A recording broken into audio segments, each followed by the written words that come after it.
Kita memperbaharui rasa syukur kita kepada Allah atas segala limpahan nikmat yang Allah karuniakan kepada kita semuanya. Mudah-mudahan semakin kita bersyukur, semakin Allah dekatkan nikmat-nikmatnya untuk kita semuanya. Wa may yashkur fa innama yashkuru li nafsi. Sesiapa yang bersyukur, sesungguhnya dia bersyukur untuk dirinya sendiri. Salawat kepada Rasulullah. Allahumma salli ala Muhammad wa ala ali Muhammad. Kaum muslimin muslimat jamaah salat zuhur rahimani Allah wa iyyakum. Kajian kita pada siang hari ini adalah seorang muslim wajib memenuhi janji ataupun akad. Masyarul muslimin, di antara identitas keimanan dan keislaman seseorang dengan agama Islam diyakini adalah sejauh mana kita menepati segala janji, segala perikatan, segala kesepakatan yang kita buat dengan sesama. Karena bagaimanapun hidup kita ini tidak lepas dari hubungan kita sesama manusia. Makanya kemudian kita disebut sebagai makhluk sosial, mujtama. Mujtama itu maknanya dari kata ijtama'a yajtami'u, artinya adalah berkumpul, berbaur, berkomunikasi, berhubungan dengan orang lain. Maka ketika kita hidup sebagai seorang manusia, pasti kita berhubungan dengan orang lain, pasti kita berkomunikasi dengan orang lain, pasti kita buat kesepakatan dengan orang lain. Makanya kita disebut sebagai al-mujtama, makhluk sosial. Kita membutuhkan orang lain dan orang lain membutuhkan kita. Dan dalam hal banyak kebutuhan itu, kita mesti juga banyak buat kesepakatan-kesepakatan. Kesepakatan itu dalam fikih muamalah disebut dengan akad. Aqdun, ain qaf dal. Artinya adalah perikatan antara kita dengan orang lain yang itu kita sepakati. Dalam hadis riwayat Muslim, Rasulullah sallallahu alaihi wasallam bersabda, "Al-muslimuna ala syurutihim." Sesungguhnya orang-orang Islam itu mesti menunaikan setiap kesepakatan yang mereka buat dengan sesama.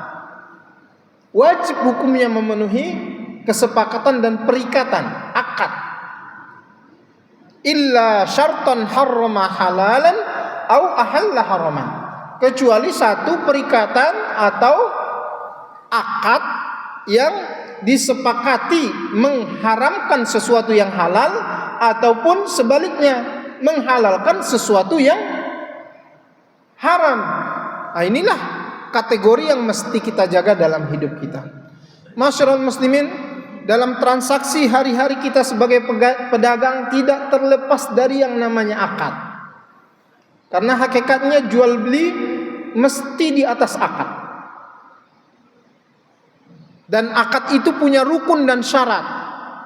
Makanya kemudian sah tidaknya satu akad, satu transaksi jual beli seorang pedagang dengan pembeli itu diukur dari sejauh mana rukun dan syarat mereka penuhi. Yang kalau kita simpulkan rukun itu ada 3, yang kemudian 3 ini nanti akan melebar. Intinya 3. Apa itu? Yang pertama akidani. Orang yang berakad itu bertransaksi, jual beli, berdagang, berbisnis dan lain sebagainya, mesti ada 2 pihak yang melakukan transaksi itu. Kalau hanya sepihak tidak terjadi. 2 pihak itu ada pedagang atau penjual, ada pembeli. Pedagang ada syarat-syarat yang melekat padanya dalam hukum fikih Islam. Begitu juga pembeli ada syarat-syarat yang melekat padanya. Kemudian yang kedua adalah maqud alaih. Ada objek yang ditransaksikan. Objek yang ditransaksikan ini bisa 2 atau bisa 3. Yang pertama adalah ada barang yang kemudian diperjualbelikan. Yang kedua ada harga yang kemudian nanti disepakati, diridhoi oleh si pembeli dan diridhoi oleh si penjual melepaskan barang yang dia transaksikan. Kemudian yang ketiga, ada tujuan dalam melaksanakan akad. Apakah tujuannya adalah kebaikan atau maksiat? Nah, itu rukun yang kedua. Rukun yang kedua ini juga punya syarat. Misalkan barang yang diperjualbelikan mestilah sesuatu yang dibolehkan oleh syariat Islam, bukan sesuatu yang diharam, bukan sesuatu yang diharamkan, seperti zatnya memperjualbelikan babi, anjing, dan semua najasat, semua yang berbau najis, dan khobais yang jorok-jorok atau yang tidak dibenarkan oleh syariat Islam. Begitu juga harga itu adalah harga dalam Islam, tidak ada patokan khusus dalam pengambilan keuntungan. Secara umum tidak ada. Boleh mengambil untung berapapun yang dikehendaki oleh si penjual, tapi harus ditetapkan di atas kejujuran, ditetapkan di atas keadilan. Jangan dengan harga yang kita tetapkan kepada pembeli itu kemudian kita berbuat curang. Kemudian ada orang yang terzolimi, ada orang yang kemudian merasa, wah saya sudah ditipu nih gitu. Jangan. Maka istilah harga yang ditetapkan oleh para ulama kita dalam transaksi jual beli itu, kategori yang dibolehkan itu adalah samanun adil. Samanun adil itu artinya adalah harga yang adil secara bahasa umumnya, yang maknanya adalah harga yang wajar. Yang ketika orang membayarkan uang terhadap barang yang dia beli, lantas dia lihat barang dan terima barangnya, dia redho. Karena salah satu syarat utama sahnya transaksi itu nanti dipengaruhi oleh kedua belah pihak ini mesti antarodin. Antarodin itu artinya adalah saling redho, rela menerima transaksi itu terjadi. Kalau tidak, batil. Masyaallah muslimin, begitu juga tujuan dalam transaksi itu mestilah tujuan dalam kebaikan sehingga bernilai ibadah. Seorang pedagang ketika dia berdagang dengan niat ibadah kepada Allah dan dalam berdagangnya dia tidak melakukan kecurangan dan pelanggaran terhadap apa yang dilarang oleh Allah, maka sesungguhnya berdagangnya dia bernilai ibadah di sisi Allah Subhanahu wa taala. Meskipun berdagang itu sendiri bukanlah bahagian dari ibadah mahdhah, tapi dia persoalan muamalah duniawiyah. Tetapi ketika dilakukan di atas niat karena Allah, kemudian tidak ada yang dilarang oleh Allah yang kemudian dilanggar, maka berdagangnya menjadi bernilai ibadah di sisi Allah Subhanahu wa taala. Nah, itu rukun yang kedua. Kemudian rukun yang ketiga adalah sigotul akad. Terjadi ijab dan qabul. Artinya transaksi itu memang transaksi yang saling disepakati oleh kedua belah pihak. Tidak ada yang merasa terpaksa ataupun tidak ada yang kemudian setelah transaksi itu terjadi nanti dia merasa ditipu.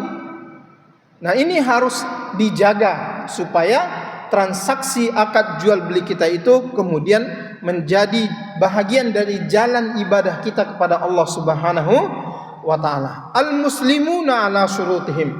Orang-orang Islam itu mesti betul-betul menjaga apapun yang mereka sepakati di antara mereka. Tidakkah seorang pedagang ketika dia melakukan penipuan terhadap pembelinya, dia juga tidak mau ditipu ketika dia menjadi pembeli terhadap orang yang berjualan. Jadi kita tarik terhadap diri kita sendiri. Makanya banyak sekali ayat di dalam Al-Quran yang memerintahkan kita semuanya untuk menjaga kesepakatan itu, memenuhi janji-janji kita, dan juga memenuhi setiap akad yang kita akadkan terhadap orang lain. Sampai-sampai Rasulullah SAW bersabda, la imana liman la amanata lahu. Tidaklah dikatakan seseorang memiliki iman ketika seseorang itu tidak menjaga amanah. Wala dina liman la ahdalah, dan tidaklah seseorang itu dikatakan beragama. Maksud beragama di sini adalah beragama Islam ketika seseorang itu tidak mau menjaga yang namanya janji, yang namanya kesepakatan, yang namanya akad terhadap sesama manusia. Maka kaum muslimin yang dirahmati oleh Allah Subhanahu wa taala, ketahuilah sesungguhnya persoalan pemenuhan terhadap janji, pemenuhan terhadap akad, pemeliharaan diri agar tidak terjerumus kepada perbuatan menzolimi orang lain dan membuat orang lain tidak ridho terhadap kita, sesungguhnya itu bagian penting daripada kita menjalankan agama kita. Dan ajaran Islam ini tidaklah hanya sekedar persoalan sholat yang diajarkan kepada kita. Justru agama Islam ini hadir sebagai agama yang terakhir menyempurnakan ajaran-ajaran agama yang sebelumnya dibawa oleh para nabi dan rasul sebelum baginda Rasulullah sallallahu alaihi wasallam. Itu dinyatakan Allah sebagai penutup segala ajaran yang pernah diturunkan dan penyempurna, karena memang di dalam Islam ini dengan aturan-aturan syariat yang Allah turunkan di dalam Al-Quran dan sunnah Nabi, sesungguhnya Islam ini adalah agama yang sempurna.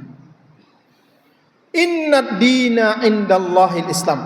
Sehingga setelah datangnya Islam tidak lagi ada agama, tidak lagi ada ajaran, tidak ada lagi sistem kehidupan yang diterima di sisi Allah Subhanahu wa taala kecuali ajaran dan juga sistem yang berlandaskan kepada Islam. Bahkan siapa saja yang keluar dari koridor Islam itu tidak akan diterima di sisinya, di sisi Allah Subhanahu wa taala, dan kelak di akhirat dia akan tergolong kepada orang-orang yang merugi. Wa may yabtaghi ghairal islami dinan fala yuqbala minhu wa huwa fil akhirati minal khasirin.